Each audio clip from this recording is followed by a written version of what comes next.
All right, what's good, everybody? Welcome back to Chopping It Up with PScott. I'm Prescott Kelly. We are going to filibuster for a little bit. I know we got some people kind of struggling in. We are finally going with a live episode, which is something we don't do very often here. We are streaming it to my personal page, the Chop It Up with PScott page on Facebook, as far as the podcast is concerned, and also on a YouTube page, which I forgot that I even had until about 7 or 8 hours ago. So we're linking it up there, trying to get some other stuff going out. Also, I set this thing up through Facebook Live, but then also went through StreamYard, which is a streaming service that I use in order to do this. So there might be a little bit of confusion on where you can find it, everything like that. So we're gonna let some time go by. I'm gonna filibuster. One thing I have to get to real quick before we actually start getting into either my parlay for the day, other sports talk, fantasy talk, as people kind of chime in throughout the episode. On Tuesday, we had done an episode where I'd asked the internet, what are your top drinkable cereal milks? We had a tie at this top spot, Cinnamon Toast Crunch and Fruity Pebbles. I went back and redid the data, asked everybody to just pick between the two. Cinnamon Toast Crunch ran away in a landslide. So on the Mount Rushmore, Cinnamon Toast Crunch is the first, Fruity Pebbles, then I think it was Apple Jacks, and there was like a 15-way tie for fourth. So there's your number one spot. Now, I see we got some eyes in here finally. So whatever you guys want to talk about going into week 2 of the NFL season, we can totally do that. Like I said, I'm streaming through 3 different places, so I have to look through the comments on 3 different pages. So it could be a little convoluted at times. But as you can see, scrolling through the bottom right here, we've got my parlay, which is, I think it's a 11-game set, $5 buy-in, get you $9,800 if we hit on everything. Now, I'm not sure if you guys saw what was going on yesterday, but there was a dude who put in a $7 bet through college football and a chance to win $1 million. This is kind of the way that he kind of navigates through things is the exact same the way that I do.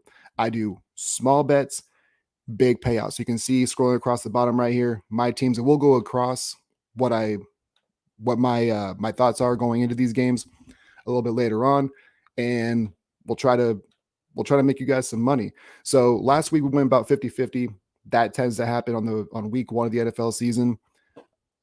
Usually weeks 4 through 5 is when I start to really start getting engaged.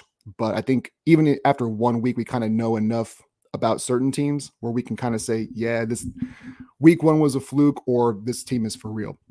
So you can see scrolling at the bottom what we got going on for week 2. We'll dive into those a little bit later. If you guys have any comments, questions, anything like that, throw them in the group chat. We'll go ahead and try to get to as many as possible before the game start. We've got about, almost a full hour until it starts. So since we don't have any comments quite yet, we'll go ahead and just start going over what I've got for my bets this week. So we'll start with the very first game, which is Browns and Jets. Now, this one, as far as the parlay is concerned, I feel like the Browns are going to beat the Jets. This one's just the money line. There's no point spread. This is just to keep the parlay alive, basically. The Jets are a dumpster fire. I don't believe in them whatsoever. I feel bad for Robert Saleh because at some point in time, he's going to be on the hot seat, even though he doesn't deserve it. But the Jets are the Jets. That's really all there is to it. And until they aren't the Jets, there's no reason to believe in them. So as far as just the game itself, Cleveland, I think, is gonna run away with this thing. Nick Chubb, Kareem Hunt, they're too much to handle at that point in time. I should have actually written everything down instead of just going through what's going on here. But yeah, if you guys have any questions, I know that my buddy Nick's going to join in a little bit later on with some fantasy questions. If you guys some fantasy questions, if you paid attention to the bottom ticker already, Alvin Kamara is out today for New Orleans. So I already had it on the next game, I believe. Yeah, Bucs -2.5 against the Saints. I've already got, even this was before I knew about Kamara. I know that the Bucs have had to struggle against the Saints over the past few years. Tom Brady hasn't beaten them since he's gotten to Tampa, which is one reason why I think that they will win. Julio Jones is out too, by the way, just to give you guys a heads up. But I don't think he was going to be much of a factor in this game anyways. So Bucs -2.5. I said hammer that, and I'd still hammer that. Leonard Fournette apparently is going to be playing, but Julio Jones will be out as well as Alvin Kamara. I just don't think that Tom Brady is going to let this one get away from him. They have too much at stake right now. Not so much. I guess that's kind of premature. The NFC South as a collective group is pretty much trash. The Falcons are still not very good. I don't believe in the Saints because I don't fully believe in Jameis Winston. Carolina, as Carolina, as long as they've got either Sam Darnold or Baker Mayfield at the quarterback position. So they're not really in a whole lot of hurt, but their offensive line's obviously in in shambles basically, and they've got a lot of work to do. But I would take if you think that Tampa's going to win, which I do, 2.5 is the easy money. So I took Tampa minus 2.5. Um, I should have waited. Man, I'm really bad at the timing on this thing as far as my own personal picks are concerned. Um, Gotta wait for it to come back across again. But yeah, we're out here on a Sunday morning. It's 8 o'clock. It's 8 o'clock here in Alaska. And my wife, I told her yesterday I was going to be doing this, and she's like, "For what? For who?" And I said, "For football and for you." That's actually what I should have said. That sounds way better. I just said my son's going to be up at 7. Wait, that's what I should have said because that sounded way better. What I basically said was my son's going to be up at 7 o'clock and I'll be up anyway, so I might as well do this thing. That's really the long and short of what I actually said. Um, so on the ticker we have coming back across. So we went through the Browns, went through the Bucs. All right, so we got Panthers at Giants. I picked the Panthers straight up to beat New York. I'm not fully invested in Brian Dable and Daniel Jones as a collective group yet. It was a nice story week 1 with their W and how Dable's trying to believe in Daniel Jones. Carolina, I think, is a lot better than what people believe they are to be. That defense is still really good. The running game is still good. Hey, McCaffrey made it to week 2, so that's always good. I just don't think that New York quite has it all put together quite yet. So Carolina, I have them beating the Giants straight up because I do like McCaffrey. When he's right, he's right. But the problem is that he can't stay right, and that's always kind of been his issue. But if you're going to week 2, I sell high on Carolina. I sell low on the Jets. Or I'm sorry, on the Giants. So we've gone through the Browns game, the Bucs, and the Panthers. Next is Steelers and Patriots. This is the one game I am not feeling super confident in. I know that TJ Watt's out, which is a huge blow for the Pittsburgh defense. And that's one of the reasons why, regardless of how bad their offense has been or how bad their offensive line has been, you know what you're getting out of that defensive line every single year for the past 5, 6, 7 years. I mean, historically, Pittsburgh's been a good defensive team. But obviously losing TJ is a big blow for them.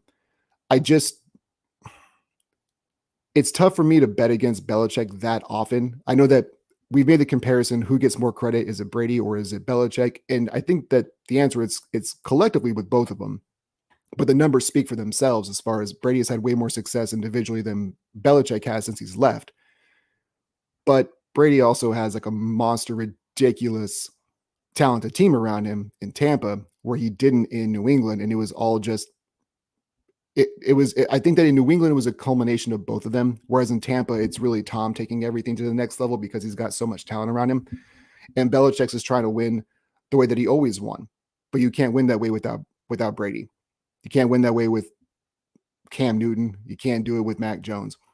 So, but it is hard for me to bet against him as often as people are doing. So I'm still going to take Pittsburgh, regardless of how I don't have a whole lot of gusto behind it.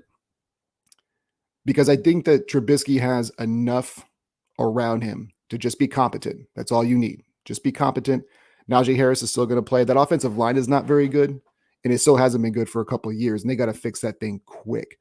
But they have enough skill position guys where I think that they can still potentially beat New England. So that's why I picked Pittsburgh over New England. I don't feel super good about it. This wasn't a bet against the spread. This was a straight up on the money line. You can see Steelers are plus 120, so they're underdogs. I picked the Steelers over the Patriots. The next one we have is Rams versus Falcons. There were a couple games, if you listen to the podcast on Tuesday, I said there was a couple teams to look out for that were very disappointing in week 1. The Rams looked flat coming out against the Bills. They got the break speed off of them. It was them. It was Denver, San Francisco. There was a couple other teams sprinkled in there where the expectations were high. They fell flat. And you could expect Vegas to go very hard the other way. And I wasn't sure where this line was going to land because it was double digits back on Tuesday. It's still at minus 10 for Los Angeles. And I'm going to take the Rams minus 10. Atlanta has, obviously, Kyle Pitts is a stud. but I don't trust Marcus Mariota. I think that Cordero Patterson, the fact that it took almost his entire career for people to figure out how to use him, which is incredibly insane, and it has to be frustrating on his part. But that's really their only like two legit weapons for the most part. So I've got Los Angeles coming out just super pissed off and wanting to beat the brakes off Atlanta. So -10 is what I have for the Falcons. I'm sorry for the Rams against the Falcons. I just missed. I think it was San Francisco was the next one on the board. We'll go ahead and wait till that one comes back around. Yeah, if you guys have any questions, I know we have some eyeballs in here. But if you have any questions, if you have anything to throw into the group chat, my comments just might not be working at this point in time. But regardless, we'll go ahead and see. And what's great about this is that I can edit all this down noise out when I go just straight audio later. All right, so we went over the Browns, the Bucs, the Panthers, Steelers. Yeah, Rams and Falcons. I would take the Rams -10. I think they're just going to annihilate Atlanta today. All right, so it was Niners and Seahawks. So the Niners are 9-point favorites versus Seattle. This was another game. Okay, so like last week, I thought the Niners were going to absolutely smash Chicago. Now, I had no idea that there was going to be basically a monsoon in Chicago. Didn't know they could even have those. But even had I had known that, I feel like San Francisco still would have smashed Chicago, and they didn't. This is another one of those lines where I was kind of hesitant, wanted to see where it lined up. It's still at -9 from San Francisco. So where I'm sitting, San Francisco needs a get-right game. Seattle's coming off an emotional win against Denver at home. Russell Wilson's homecoming game. I think that Geno Smith is not going to be able to be the same. People are hyping up Geno Smith now after one game. They had two really big plays on 2 touchdown drives, but otherwise he was mediocre at the very best, and that is being absolutely generous on the criticism of how he played on Monday night. San Francisco is going to be pissed they lost. They need to make up ground, and Trey Lance needs a get-right game, and Seattle is that get-right game. So San Francisco is a 9-point favorite against Seattle. I'm smashing that. Take the Niners -9. It's a lot of points to swallow. But if I'm looking at what Seattle put up, they only put up 18 points against Denver at home. They're going to need more than that against San Francisco coming off of week 1 where they were disappointing against Chicago. You're going to need a lot more than that. So I've got San Francisco -9. I usually don't like those 9-10 game favorites. I usually don't go that route. But this one seems like about as much of a lock as we can go. And of course, the moment I say it, they'll probably lose. Anyway, we'll move on to the next game because the ticker is finally coming back around. We got Cowboys versus Bengals. Okay, so last week and through the entire offseason, I told you guys I don't think the Bengals even make the playoffs this year. I don't have any reason to believe it. It's just every year we have one team that goes from Super Bowl to not making the playoffs, or playoff team and not making the playoffs, or we had this constant cycle of division winners. And I don't think the AFC North is going to be any different this year. Cincinnati to me looked like it was a flash in the pan season, and I'm not just basing that off of their game last week against Pittsburgh. I'm basing that off of they weren't that good before, and then they've got offensive weapons like for days. But they weren't the only team that got better in the offseason. People forget that that's how that works. Yes, they addressed their offensive line, but the one thing I told you about Pittsburgh, this was before obviously TJ got hurt, was that offensive line for Cincinnati hasn't played together. Regardless of how good they've rebuilt it, they haven't played together. But that defensive line for for Pittsburgh has. And they came out like gangbusters. So this week when I'm talking about Dallas versus Cincinnati, I don't think that Dallas is on the same level talent-wise across the board as Pittsburgh is. They've got individual players who are better at individual positions than Dallas has. But collectively, I still think that Pittsburgh is a better roster. But whenever we see these backup quarterbacks that don't get a whole lot of burn, they can sometimes bite you. Now, I'm not picking Dallas to win by any stretch of the imagination. That's not what I'm trying to do. Dallas is a 7.5-point underdog. They just need Cooper Rush to not be Quincy Carter, essentially. And they should be fine. Like, they still have enough offensive pieces, and Cincinnati defensively has enough, I don't want to say liabilities, but there's enough holes in that defense where you can exploit it with a guy like CeeDee Lamb with your running game. If they get back to the running game, that's the thing, man. You got to start running the ball with both guys. Pollard was incredibly efficient last year. Zeke has declined in yardage and yards per carry every single year since he got into the league. You got to use both guys and use Pollard more. Again, I'm not picking Cincinnati to win. I'm not picking Dallas to win this game. But if you're giving me 7.5, if Mike McCarthy can pull his head out of his ass, which that's a big if because that guy has been carried by Aaron Rodgers for a decade, and now he's got Jerry Jones because he's a yes man and he'll do whatever the hell he says. His job security is going to be fine for a bit, but as long as they can get back to actually doing what you're supposed to do, cut out the penalties and run the football with both Pollard and Zeke, I think that they can cover the 7.5 points. So I've got Dallas plus 7.5. That's another one I'm not feeling super confident in because if Dallas gets down early, they don't have the firepower, especially with Cooper Rush, to be able to come back from a 14-point deficit or 10-point deficit. So they've got to keep it close. They got to keep it close early and kind of muddy this thing up. It's not how the Cowboys usually play, but that's how they're going to have to play to get that 7.5 points and get you some money. Next is Broncos. Oops. No, I think I missed that one. So anyway, we'll go ahead and Cooper Rush. Oh, look, Nick finally joined in. What's going on, Nick? All right. So Nick is he's a Cowboys fan. And of course he came up the top rope saying Cooper Rush is the GOAT. I'm glad he added an LOL though, because man, if you didn't, we have to drug test you, my man. But yeah, we're about 45 minutes away from kickoff. And we've gone through about half of my parlays so far. Yeah, if you got any questions, I see that. So Nick put his comment in the Chop It Up with PScotts page. So if you're on that particular stream, go ahead and drop some questions on there. I'm glad to see that it's actually working because I wasn't sure if they were, but the comments are working. Glad to see that. So let's see, we got the next game. There we go. It's Texans versus Broncos. I've got Texans plus 10 over the Broncos. Now that seems like it might be a little bit ridiculous. This was one of those games that I was looking out for because Denver came out and looked super flat against Seattle. If you listen to Tuesday's episode, I told you it felt like Russ kind of sold that game. Nathaniel Hackett did too, don't get me wrong. He absolutely botched it. But it seemed like Russ was kind of in conspiracy theory with them too, and just were like, nah, if the Seahawks are going to get one game, let it be this one. And they were good to go. I think that Denver is going to come out stronger, but with Houston, they're so wild because they'll put up points on you at least.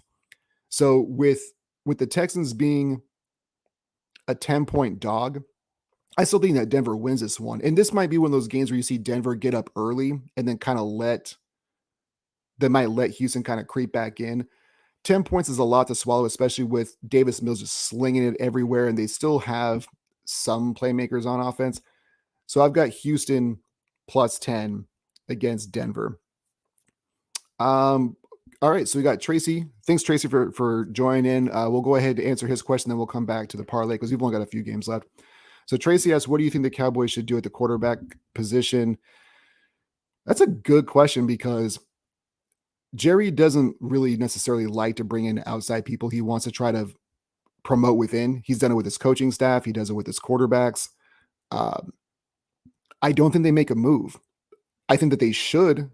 If they really think that they are in contention, I'll say this. If Dallas really thought that they were close to being able to not even just win the division, but at least go into the conference championship, if Dallas thought that they were that good to be there, they'd pull the trigger and trade for somebody. But I don't think that they think that they are. I think that they are 100% okay riding it out with their backup quarterback, letting Dak get healthy. I think what they're hoping on is that they can go, because me and Nick were actually talking about this off air before the show started. And I told him, like, if you can go 3-5 in those 8 weeks, the NFC East is not super great. Like, I know Philly is a hot topic. Everybody is on the Philly bandwagon. The Giants won week 1, so everybody's on Brian Dable and Daniel Jones, and Washington is Washington. So I think as long as you can go like 3-5 and then get Dak back, Dallas still has a chance to at least win that division. But again, if they don't if they don't think that they're good enough to win the division, which to us, to me, it feels like they don't think that they are, because the roster itself overall is pretty strong. As far as talent wise, especially in that division, it's probably the best in the NFC East. Philly has something to say about that. But if they really want to make a go for it, they should. But what are you going to do? You're already paying Dak, $40+ million a year. It's going to be really hard to be able to find another a quality back, a quality quarterback, I should say. So I think that they'll probably just ride it out, let it do what it do, and then once week 8 rolls around, they'll just kind of reevaluate Dak, and hopefully they can save their season. Nick says, "Go get Teddy Bridgewater." Teddy Bridgewater is the ultimate bridge quarterback. I mean, it's in his name, for Christ's sake. And Nick, I can't believe that you want Teddy Bridgewater. I can't tell if you're just like really trying to mess around with me, or if you're being completely serious. Because I've seen that movie with Teddy Bridgewater so many times. This is what we see with athletes that we like, because we see them go through a struggle. I see Teddy Bridgewater get overhyped so much because he had just this absolutely bananas injury. I think he had 2 of them. It's the same thing with Derrick Rose. Everybody hypes up Derrick Rose to be, basically the second coming of Jesus, or would have been. It's like, he had 1 bananas year. He had some crazy injuries, but America loves the comeback story, right? They love the overcoming adversity. It makes them feel, as fans, it makes us feel like we're closer to the athlete when we really aren't. Like there's nothing about us that's the same. But when we see somebody go and get knocked down and then get up again, hashtag the tub thumping, that Chumbawamba, it makes us feel like we're closer to them. And Teddy Bridgewater is one of those same type of dudes where everybody who watches football is like, well, give Teddy a chance. Nah, you know what? Give my guy Tyrod Taylor his flowers. I feel bad for that dude.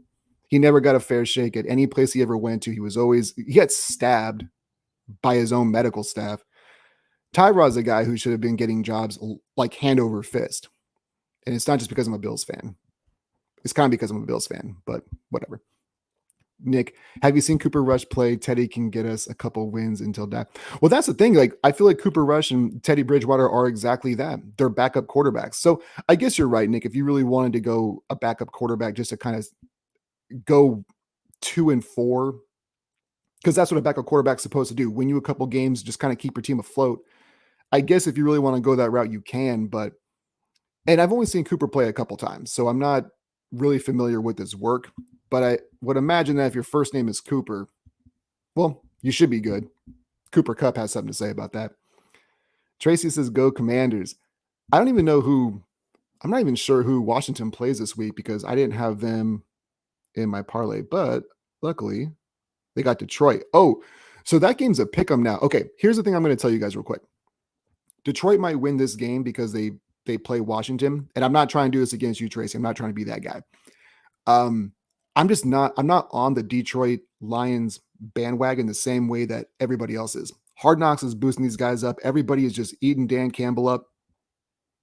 I don't get it. To me, he's too cartoonish, but Detroit has been playing hard for this guy for, a season plus now.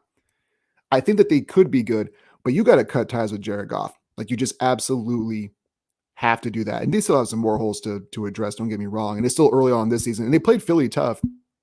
But that Washington, if Washington and Detroit is a pick'em game, that's a problem for Washington, because that should not be a pick'em game.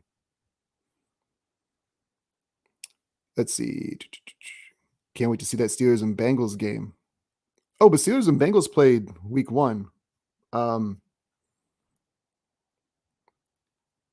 never mind. I may have misread something. But anyway, so we got the group chat going on over here. What we'll do is I'll get back over to the parlays for a moment, then we'll go back over to the group chat.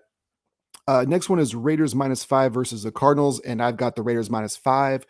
I still don't have a whole lot of confidence in Arizona. Until DeAndre Hopkins gets back, I'm pretty much going to be whoever is playing Arizona, I'm going to be taking them, whether it's, the spread, the money line, whatever the case might be.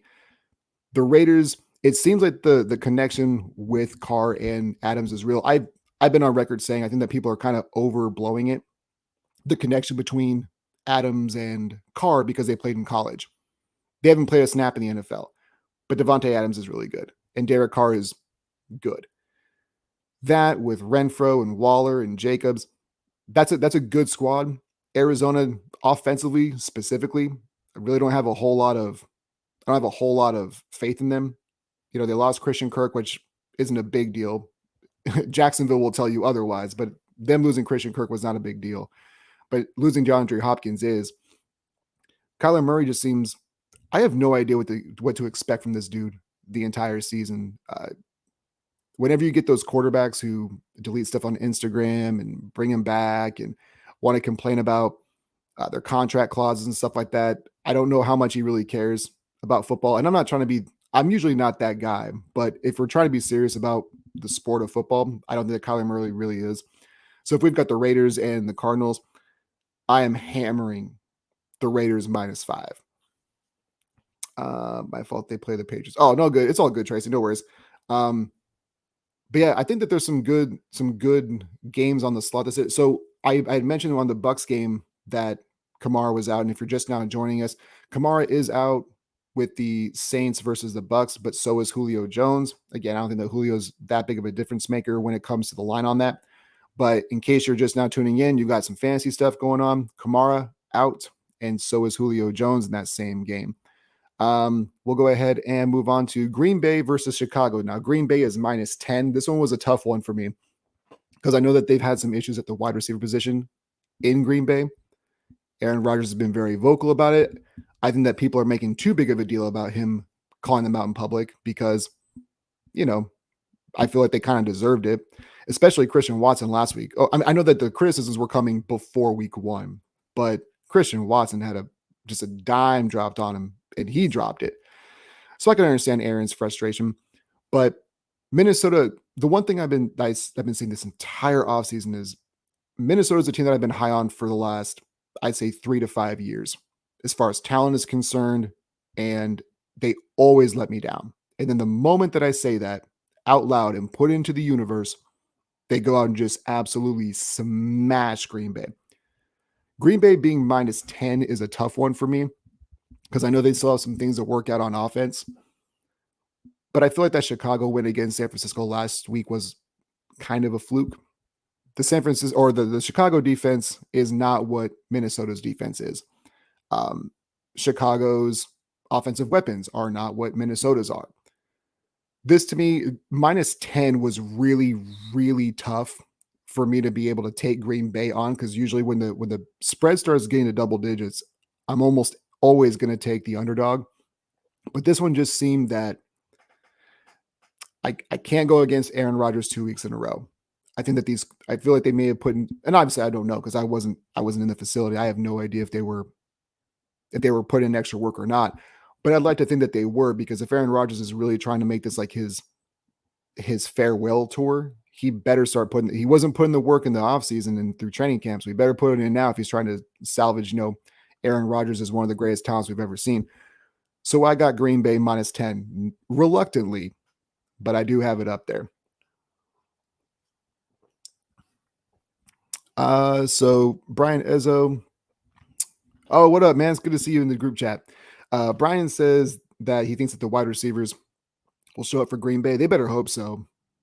They better. Well, the other thing too is they need to get their running game in order, because if you have AJ Dillon and Adam Jones, like, you've got to utilize both of them. And I think that what they're going to start doing is probably creeping up on the line and trying to go man to man against their running backs and their wide receivers, because nobody fears their wide receivers quite yet. You got to be able to take in those short passes, because that's where Aaron Rodgers is going to start hitting Jones and Dillon, is in the flats and the swings and the screens. I think you're going to see defenses start to creep up, and then that's when they're going to have to go over the top once Rodgers senses that, so you can get some big chunk plays, because everything else underneath is probably going to be taken away for a while until they can actually get that chemistry together. And Tracy's right. Yeah, they need that game tonight. The Packers need this game. And there are certain divisions where I say, like, you need this game. So like AFC West, that division is bonkers. So if one of those teams, whether it's Chiefs, Broncos, Chargers, or Raiders, if you fall down 0-2, week 3 is now a must-win game. The NFC North, I don't necessarily feel that way. I don't think Chicago is very good. Uh, I don't think Detroit's very good. I think that a lot of people are selling, or a lot of people are buying high on them because of Dan Campbell and his antics, and people just love rah football guy. That really isn't who I'm about, though. So those two teams, I don't think are going to make the playoffs. So it's between Minnesota and Green Bay. So I don't necessarily think this is like a must-win game for Green Bay, but you only play 17 of these, so I guess you could say every one is a must-win. But if they don't win today, I don't think it's a huge deal. But I would be surprised. They may not win by 10 as far as the spread is concerned, but I would be very, very surprised if Green Bay, and losing Zadarius Smith obviously is a huge loss for them too. But Green Bay still has a good defense. The offensive line is, you know, pretty suspect, especially like we don't know if Bakhtiari is going to come back to be the same Bakhtiari, the best left tackle in football. But I would imagine against Chicago, it's Roquan Smith, who's like really the stud of that defense. Other than that, they should be able to get Adam Jones and AJ Dillon going and be able to run the ball a little bit better, take some pressure with those wide receivers. Like I said, have the secondary creep up and then get some big chunk plays over the top. And then you can probably you'll see the run lanes open up because the secondary is going to cheat back a little bit. So if they can get that going, Green Bay should beat the brakes off of Chicago. If they don't, man, who knows? I really didn't think that the offense would look as bad without Devontae Adams as it did week one. But once again, Minnesota's got way more players and a whole lot more talent than Chicago does. So, and again, the moment that I come off the Minnesota bandwagon is the moment that they just smash Green Bay. Because why wouldn't they? Because the football gods hate me. All right, we got a couple more that are scrolling through on the ticker. We've gone through every one of the games. I think there's only 2 left. So if you have any questions, still throw them in the group chat. We're on most of the traction is on the Chopping Up with PScott page. So if you are on my personal page and you are commenting, I don't see it. I am sorry, but pop over to the Chopping Up with PScott page. Throw your questions in there. But yeah, throw some questions in the comments. We got about 3 more minutes until game time starts. And as far as our picks are concerned, yeah, there's only one more parlay left. So if you have anything else left, go ahead and throw in the messaging. We have Titans at Bills. Titans are a 10-point underdog. I'm taking the Titans plus 10. I've seen this movie too many times with Buffalo, where when they play really good run defenses, or it's not run defenses, but teams who run the ball. Last year against Indianapolis, the Bills got smacked by Jonathan Taylor. Last year against Tennessee, Derrick Henry just annihilated them. I don't have a whole lot of faith in this run defense right now. Now, they looked really good against Los Angeles, but Los Angeles' offensive line, Andrew Whitworth retired. They had some holes. They also came out, they seemed super flat. I'm not trying to do Super Bowl hangover because I feel like that's an excuse. Buffalo just seemed like they came out and just wanted it more. Now, Tennessee has something to prove too because they lost to the Giants. Sheesh. Good. Like, I wouldn't like to lose to the Giants ever, but you did it on week 1. Derrick Henry, I think, is going to just absolutely manhandle that Buffalo offensive line. Like, there's nothing to prove otherwise that he can't or that he wouldn't or that he shouldn't.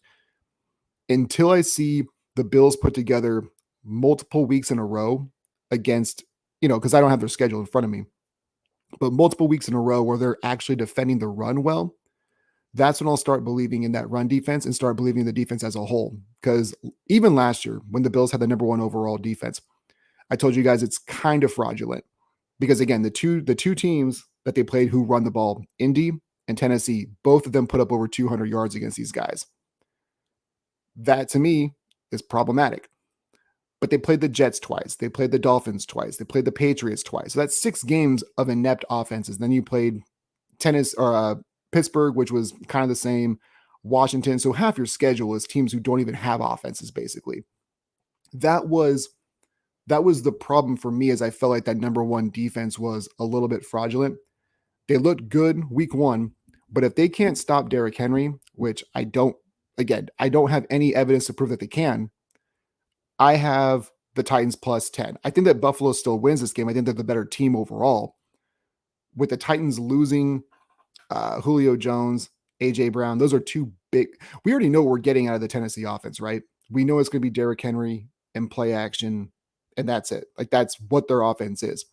But now they're going to rely even more heavily on Derrick Henry. He might get 30 touches tomorrow, or yeah, he might get 30 touches tomorrow. We have no idea. He should, but that's the thing for me is if they can't contain Henry, this thing is it's gonna be too close. It's gonna be too close for comfort. That's why I have Tennessee plus 10. All right, so the Bills need to improve their run defense. I think so. It's tough to say off of one game this year and then looking good against LA. Thanks again, Tracy, for the question on that. When again, there's a W is a W in the NFL, right? Like that's what we always say. A win's a win, but in my eyes, not all wins are created equal. If you play the Jets 17 times in a season and you win 15 of them, congratulations, but the competition level wasn't the same. It's the same thing in college football. You might go 11-0, 12-0, but who did you play? The win's a win, but not all wins are created equal in my book. So when I've seen Buffalo play teams that like to pass more, that secondary is crazy because Tre'Davious White, Micah Hyde, Jordan Poyer, I think Kaiir Elam is going to be really good. But even Teron Johnson, they've got guys at the linebacker position with Milano and Edmonds who are fast and go silent, cover a lot of ground really quickly. So against teams that pass the ball, their pass defense is good, and that I believe in. But they're not quite. And this year again, it's only one game. But going back to last year, Ed Oliver's kind of an undersized defensive tackle.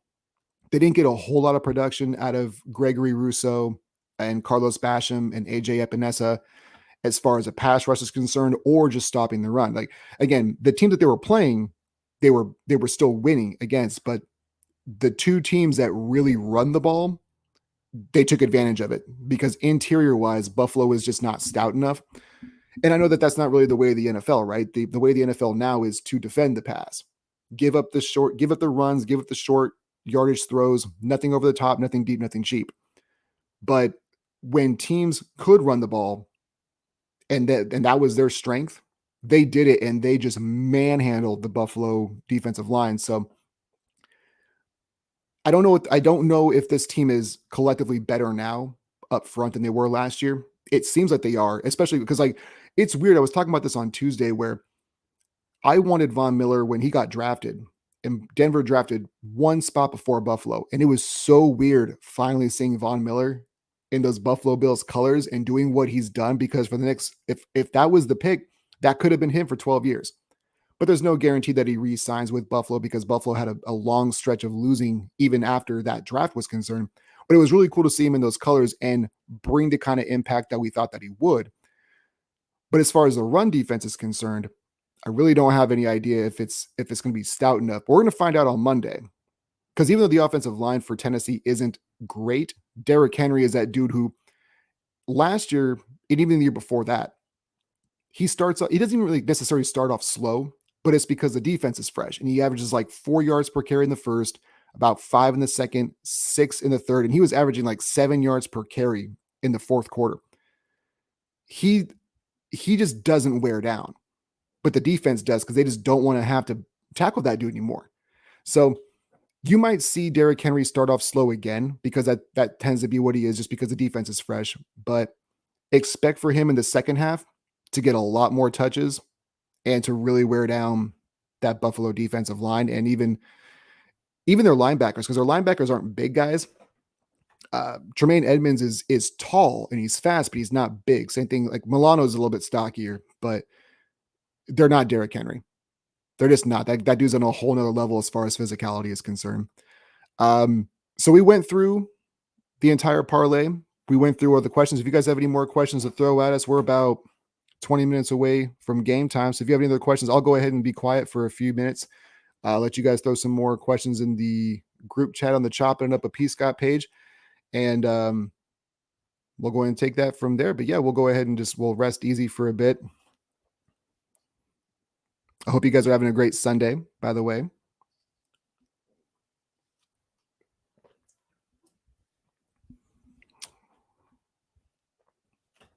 Also, I know I've mentioned this a couple times, and I'll kind of keep this thing going. Um, I've said this multiple times to watch out for Jerry Jeudy. If you've got Jerry Jeudy in your fantasy lineup, start him. Now that he's got an actual quarterback, that's the dude who should be getting run on your squad.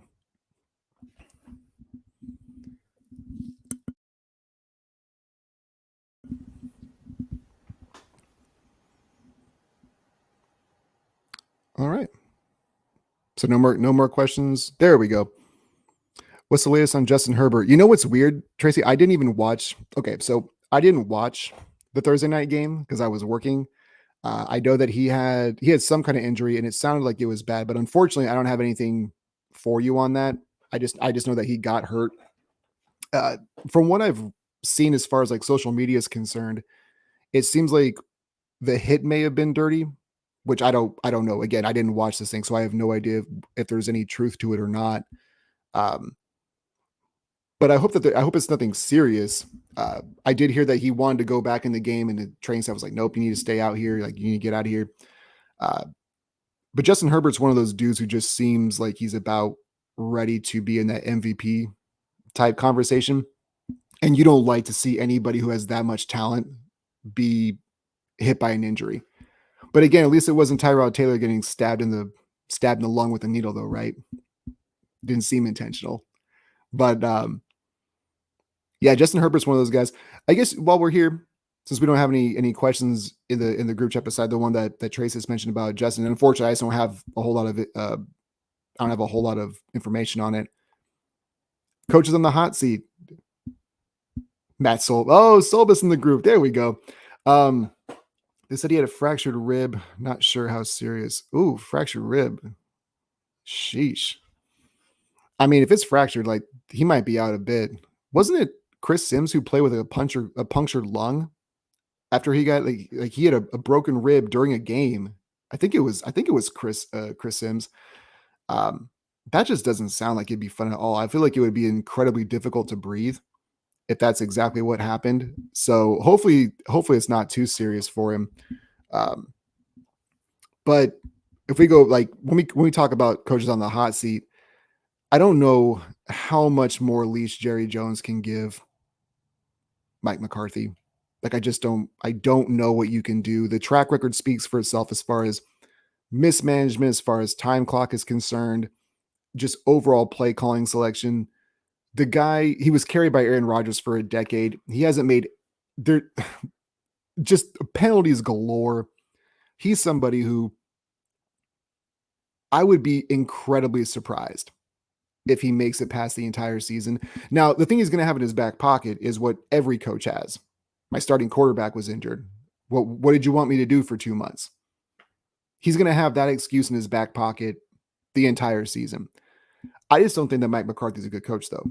That's just me. There are people who were already calling for Nathaniel Hackett to be fired because of Monday night. It was his first game, and I already told you guys, I feel like they threw that game. It seemed staged. It seemed incredibly staged, from the way that Russ was playing to the clock management towards the end of the game. But people are calling for Hackett to already be fired. It is his first game. I'm not too worried about it. But again, as far as coaches who might be on the hot, Robert Saleh is another guy who I think doesn't deserve to be on it. The Jets are a dumpster fire. They're a trash team.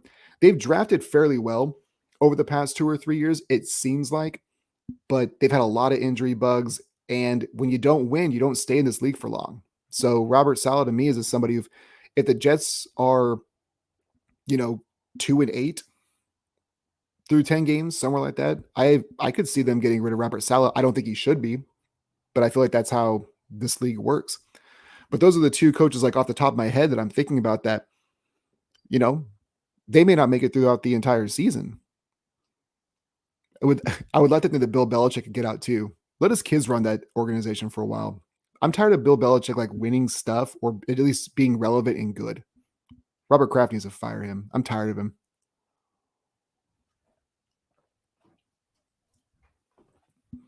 All right. So we have any other questions before we scoot on out? Games are getting ready to start. I've got some DraftKings tinkering to do with myself. If you guys are doing DraftKings, tell you what, I'll go ahead and do this real quick because I put down everything that I put down here is money that I put out too. I would never tell you guys to do something if I wouldn't do it myself.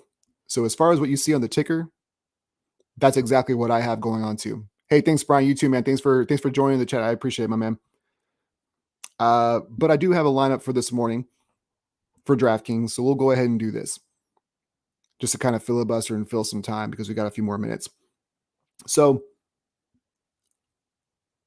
I went Mitch Trubisky. I feel like he's a good value pick.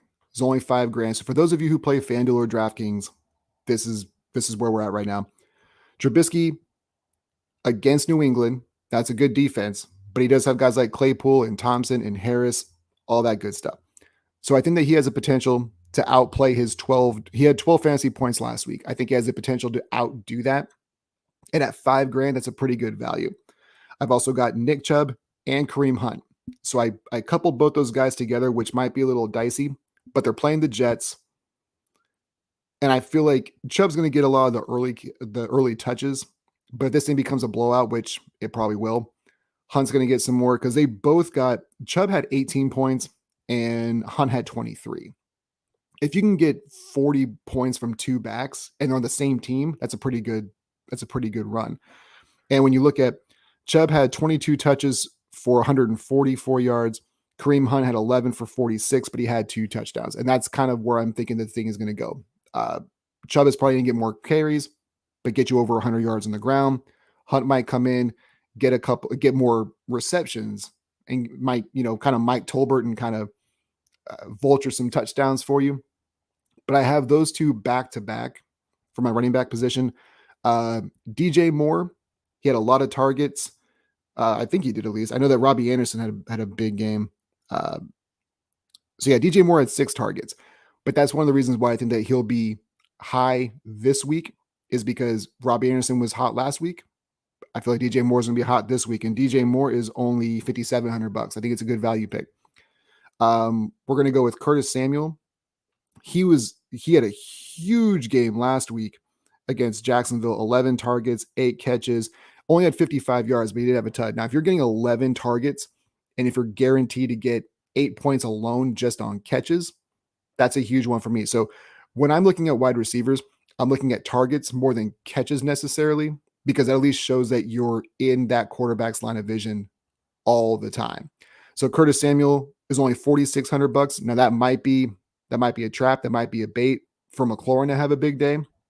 But based on if Washington's going to throw the football around as much as they have, at least in week 1, I think that Samuel's a good value pick at less than $5,000 for only $4,600. I got Michael Thomas against Tampa Bay. Tampa Bay's defense is fine, but it's usually up front and the linebacker position. And if he's getting the same targets, he had 8 targets, 5 receptions, 2 touchdowns. Now he's probably not going to have that exact same kind of efficiency to have 5 catches and 2 touchdowns, but I think he'll have more catches. I don't think he'll have 2 touchdowns. He might get 1, but I think he's going to have more catches for more yards because he only had 5 catches for 57 yards. So I think we'll get more catches, more yards, less touchdowns, but the overall fantasy value should still be around 20 points. And he's at $5,800 as well. Next at the tight end position, I went Freiermuth. He had 10 targets. Pittsburgh, if they are going to try to beat New England, they're going to have to throw the football, and they've got enough weapons to do it. So if your tight end is getting 10 targets, now he only had 5 catches, but he had 75 yards. So if he's getting 10 targets, he's still probably going to get about 5, 6, 7 catches. This week, he might actually get a tud. He had 12 fantasy points last week. So if he does get a touchdown, you can expect to be about 20. So I've got Freiermuth at the tight end position. At the flex position, I have Saquon Barkley. They're going against Carolina. Carolina's got a pretty good defense, but he had 18 rushes for 164 yards last week. And then he had 6 receptions for 30 yards. So if he's going to be that involved and get that many touches, I am going to smash, not literally, Saquon Barkley. That's a lot. That's 24 total touches. And if you're getting 24 touches from Saquon Barkley and a healthy Saquon Barkley, I would take that all day, every day. And then for the defense, I took the Colts. They're playing the Jaguars. The Jaguars looked fairly good against against Washington last week. But that Colts defense is good. They're fast. They're fast as hell. And I don't think that what Jacksonville has offensively is going to be enough. Offensive line, I don't trust. I like ETN and Robinson, but it's still Trevor Lawrence in his second year and doesn't have elite weapons around him. So I have the Indianapolis defense, which is $3,700. And that's my DraftKings lineup for the day. So with all that being said, I appreciate everybody staying and chopping up with us. What we're going to do is we're going to edit this thing down and put it into podcast form for all the audio listeners who don't follow me either through the podcast page or my personal page, so they can listen to it down the line. If you enjoy the content, once it is available, please make sure to like, share, subscribe on all the platforms below that are going through the ticker. I appreciate you guys chopping up with PScotts. You guys stay up, stay blessed. Have a great and profitable Sunday, and we will talk to you guys in a couple days. Take it easy.